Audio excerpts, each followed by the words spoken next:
नमस्कार. आधीच्या व्हिडिओमध्ये जो कन्सेप्ट बघितला होता त्याची काही एक्झाम्पल सॉल्व केली की आपल्या लक्षात येईल कशी row operations and column operations करून मॅट्रिक्स इक्वेशन दिलं असेल तर ते सॉल्व करता येतं. So first example, find x such that ax is equal to b. So this is matrix equation. If a is equal to 3 1 minus 1 2, b is equal to 7 3 0 6. So दोन्ही 2x2 matrices आहेत आणि काय दिले की ax is equal to b आणि x हा unknown आहे, त्याचा आपल्याला व्हॅल्यू फाइंड आउट करायची. सो आपल्याला आयडेंटिटी मॅट्रिक्स साठी हा कन्सेप्ट यूज करावा लागणार. So given that ax is equal to b आणि x आपल्याला फाइंड आउट करायचं आहे. a मीन्स काय आहे की 3 1 minus 1 2 इंटू x मॅट्रिक्स काय 2x2 आहे, 2x3 आपल्याला माहिती आहे, 2x2 येणार आहे बिकॉज या दोघांचा product is equal to 2x2 matrix आलेला आहे. त्यामुळे आन्सर 2x2 मॅट्रिक्सच येणार आहे. पण आता आपल्याला माहित नाही काय आहे ते. इज इक्वल टू काय आहे 7 3 0 6 असं गिव्हन आहे. आता ह्याच्यावरून आपल्याला x फाइंड आउट करायचं आहे. आता आयडेंटिटी मॅट्रिक्सचा कन्सेप्ट यूज करायचा. आपल्याला माहिती आहे की I into anything any matrix काय असतो तो मॅट्रिक्सच राहतो. सो या एक्सच्या लेफ्ट साईडला जो मॅट्रिक्स ए आहे त्याला जर आपण आय मध्ये कन्वर्ट केलं तर आय इंटू एक्स होईल and I into x means काय एक्सच असणार आहे. सो लेफ्ट साईड फक्त एक्स राहील आणि मग हे जर आय मध्ये कन्वर्ट करत असू तर काहीतरी आपण रो ऑपरेशन्स वगैरे करणार. मग जर ती लेफ्ट साईडला केली तर ती राईट साईडला पण करायला हवी. त्यामुळे हा जो मॅट्रिक्स बी हा दिलेला आहे राईट साईडचा तो पण चेंज होत राहणार आहे त्याच वेळेला. त्याच्यावर पण तीच ऑपरेशन आपल्याला फॉलो करावी लागते. सो तोही चेंज होईल आणि मग जो चेंज झालेला हा जो रिवाइज बी असेल तो आपल्याला एक्सचा आन्सर किंवा एक्सचं सोल्युशन म्हणून म्हणता येईल. सो आपल्याला आता काय मेन आपला एम काय असणार की हा जो मॅट्रिक्स आहे तो 1 0 0 1 अशामध्ये कन्वर्ट करायचा आहे. मग त्यासाठी काय जी रो ऑपरेशन्स कॉलम ऑपरेशन्स करता येतील ती करायची. आता इथे हा 3 नंबर आहे. साधारण रूल असा आहे की हा जो फर्स्ट A11 पोझिशनचा नंबर आहे तो आधी 1 करून घ्यायचा बिकॉज हे 1 आणि हा 1 करायचा आहे, हे दोन नंबर 0 करायचे आहेत आपल्याला. मग त्यासाठी काय करता येईल तर हा नंबर फर्स्ट 1 करून घ्यायचा आणि त्याच्या खाली जे नंबर 3/3 आला तर त्याच्या खालचे जे सगळे नंबर आहेत ते 0 करून घ्यायचे. नंतर ह्या पोझिशनचा नंबर 1 करायचा, त्याच्या खालचे नंबर 0 करायचे. अजून पुढे असेल तर मोठा मॅट्रिक्स असेल तर आणि मग अपर ट्रायंग्युलर जो सगळा पार्ट आहे तो नंतर 0 करायचा. अशा सिस्टमॅटिक वेने गेला तर न चुकता आपल्याला त्याचा आन्सर काढता येईल. खूप कठीण आहे असं नाही पण पेशंटली ते करावं लागेल. कारण एकदा तुम्ही ह्याला 1 केलं की मग परत तो डिस्टर्ब व्हायला नको. कारण आपण काय म्हणायचं कष्ट करून त्या नंबरला 1 करणार आणि नंतर पुढच्या कुठल्या तरी एखाद्या ऑपरेशनमध्ये परत त्याचा नंबर चेंज झाला तर परत आपल्याला तो 1 करावा लागेल. सो असं होऊ नये म्हणून थोडंसं ते सिस्टमॅटिक एक रूल आहे की अशा पद्धतीने करा. की असा एखादा मॅट्रिक्स असेल आणि त्याला आयडेंटिटीमध्ये कन्वर्ट करायचं असेल तर पहिले ह्या पोझिशनचा नंबर 1 करा. त्यासाठी काय ऑपरेशन्स करायची ती करायची. हे सगळे नंबर 0 करून घ्यायचे. देन सेकंड पुढे त्याच्या इथला नंबर हा 1 करायचा, हे सगळे नंबर 0 करायचे. मग हा 1 मग हे सगळे नंबर 0 1 एवढा मोठ्या ऑर्डरचा येणार नाही जनरल मॅट्रिक्स. आणि मग अपर ट्रायंग्युलर जो भाग राहिला त्याला सगळ्याला नंतर 0 करून टाकायचं. आता हा छोटासा एक्झाम्पल आपण 2x2 मॅट्रिक्सचं घेतले आधी. ह्याला आपण आय करायचं, ह्याला 3 ला आता 1 करायचं. 1 करायचं असेल तर आपण R2 यूज करू शकतो. R2 मध्ये -1 आहे. 3 मधून नुसतं -1 प्लस केलं तर काय होणार 2 उरणार आहे. त्यामुळे ते नाही, आपल्याला 3 मधून 1 करायचं आहे 3चं. सो आपल्याला इथे 2 ने मल्टिप्लाय करायला लागेल म्हणजे हे -2 होईल. -2 झालं की याच्यात ऍड केलं की 3 + -2 म्हणजे काय होणार +1 होईल आणि मग आपला हा नंबर इथे 1 होऊन जाईल. हा नंबर 1 होण्यासाठी काय रो ऑपरेशन्स करावे लागतील ती करायची. जे इथे करू तेच राईट साईडला करायचं कारण हा चेंज होत राहणारच आहे. सो आपल्याला फर्स्ट ऑपरेशन काय करायला लागेल की R1 हे दिलेले आहे ते +2 × R2 असे ऑपरेशन्स आपण करू शकतो. हे आपण बघितलेलं आहे. सो आता आपल्याला ह्याला आय करायचं आहे एवढं लक्षात ठेवा. त्यामुळे हा नंबर 1 करतो. फर्स्ट एक्झाम्पल आहे त्यामुळे मी सगळं लिहिते. R1 + 2R2 म्हणजे काय झालं 3 - 2 हा इथे नंबर झाला आणि हा 1 2R2 ना 1 + 2 × 2 4 करस्पॉन्डिंग त्या पोझिशनचा नंबर त्या पोझिशनला ऍड सबट्रॅक्ट करायचे. रो ऑपरेशन्स आपल्याला माहिती आहे. आणि हे R1 + 2R2 करतो जेव्हा आपण जी रो किंवा जो कॉलम चेंज करायचा असतो तो फर्स्ट प्लेसला लिहितो ऑलवेज. त्यामुळे रिमेनिंग जे असतात ते अनचेंज राहतात, त्याच्यात ते बदल होणार नाही. सो -1 2 हे तसंच × x इज इक्वल टू. आता याच्यात पण चेंज होणार आहेत कुठल्या फर्स्ट रो मध्ये, सेकंड रो तशीच कारण आपण सेकंड रो मध्ये काही चेंजेस केलेले नाही. फर्स्ट रो काय होणार आहे R1 plus 2R2 R1 7 plus 2R2 मीन 0 इंटू 2 म्हणजे 0 3 प्लस 6 इंटू 2 मीन 6 जोडे 12 सो R1 फक्त चेंज झालं ते काय झालं ते लिहू दॅट इम्प्लाइज काय झालं 3 मायनस 2 म्हणजे हे 1 झालं हा 5 झाला हे तसंच -1 2 into x is equal to 7 15 0 and 6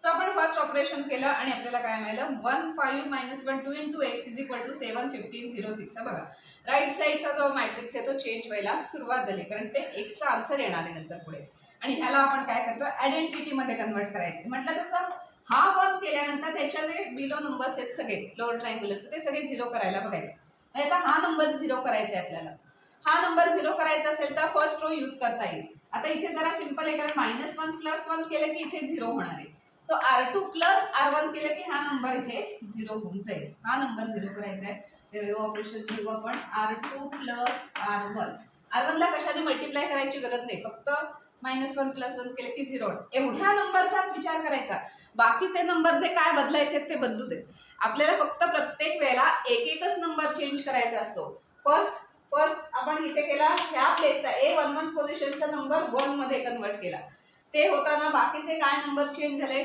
ते चेंज होऊ देत तसेच त्याच्याकडे लक्ष द्यायचं नाही काय झाले ते आता हा नंबर 0 करायचा आहे त्यामुळे हे चेंज होणारच आहे बाकीचं सो हा नंबर 0 करण्यासाठी आपल्याला R2 प्लस R1 असं केलं की ते होणार सो R1 अनचेंज राहणार आहे कारण फक्त आपण R2 मध्ये चेंज करतोय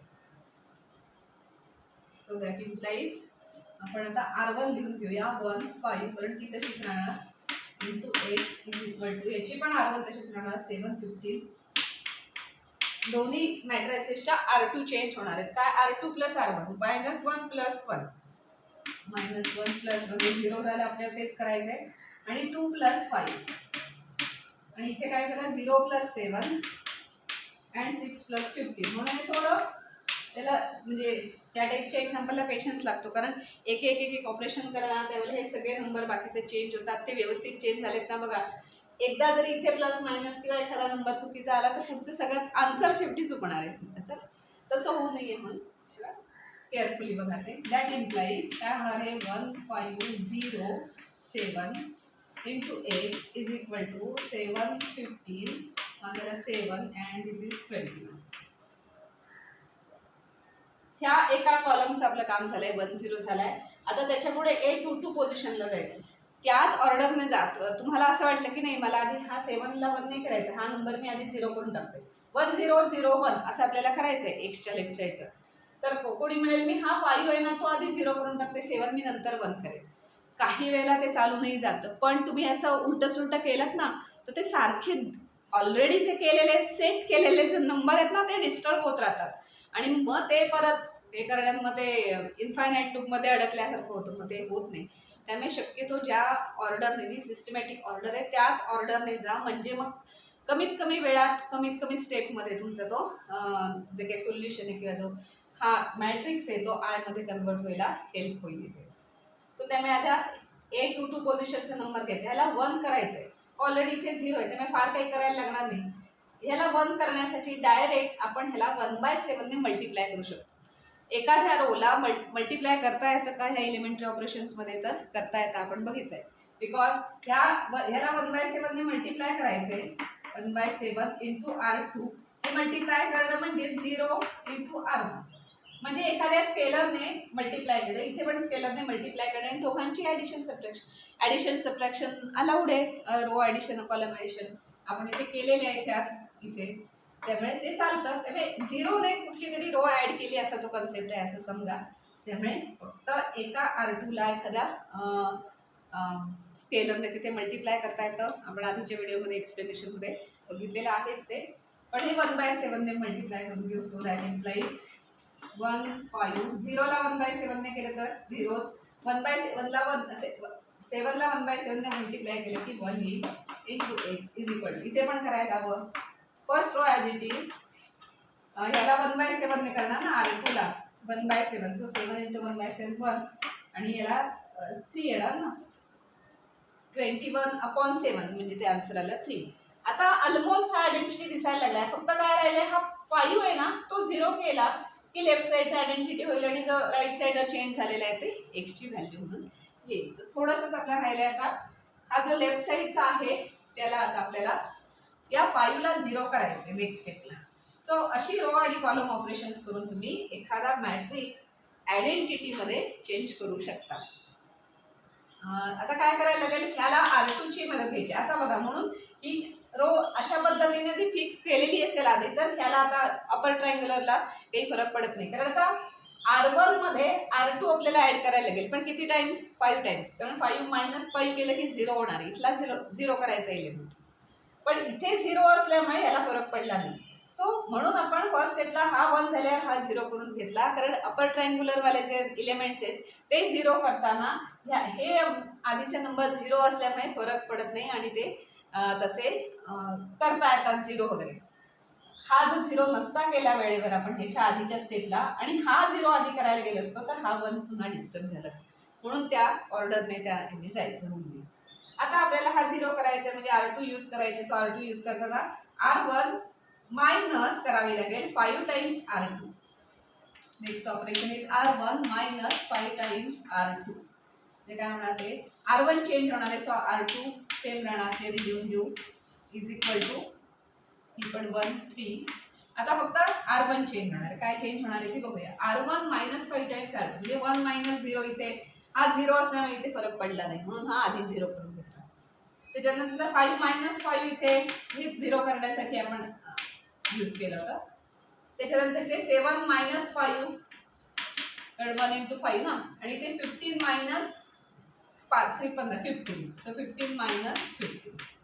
सो दॅट इम्प्लाइज इथे आलं 1 0, हे झालं 0 1 into x is equal to हे झालं 2 1 हे 0 अँड 3. आता आपण बघितलं तर हा आहे आयडेंटिटी मॅट्रिक्स इंटू एक्स. हे काय आलं I into x is equal to this 2 0 1 3. पण आय इंटू एक्सला किंवा एक्स इंटू आय लिहा किंवा नुसता एक्स लिहा, हे तिन्ही काय आहेत? सेम आहेत. कारण आयडेंटिटीने मल्टिप्लाय करणं म्हणजे आयडेंटिटी चेंज होत नाही त्या नंबरची. जसं रिअल नंबरमध्ये आहे तसंच मॅट्रिसेसमध्ये पण आहे. So I into x means काय असणार आहे? Only x is equal to काय मिळालं? 2 0 1 3. आणि तेच आपल्याला फाइंड आउट करायचं होतं, फाइंड एक्स. सो आपल्याला हा 2x2 मॅट्रिक्स मिळाला एक्स. तो कसा आपला काढला आपण? त्याच्या लेफ्ट साईडला किंवा त्याच्या राईट साईडला, ज्या साईडला असेल तो मॅट्रिक्स आयडेंटिटी करून टाकला.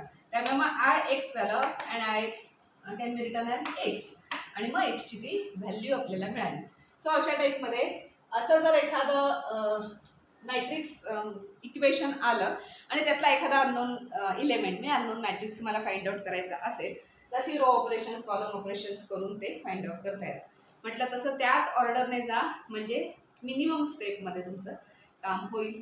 आणि अशा रो ऑपरेशन्स करून हळूहळू 1 0 0 1 असं करत करत त्याला आयडेंटिटी करत आणायचं, म्हणजे आपल्याला एक आन्सर इथे